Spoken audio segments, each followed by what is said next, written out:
I'm Andries. I'm the second generation owner of Maize Master.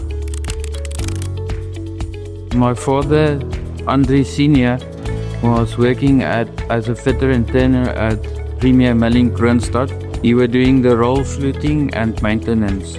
So he used to say, how can it be so difficult to make a good quality maize meal? That question tickled him, and that led to him building the first small roller mill actually in the world. I brought a picture of the first mill that we built. The picture was taken in 1986, and that specific mill was sold to Noon Haman. He's our first customer of Maize Master, and I'm proud to say that the mill is still working today after 40 years.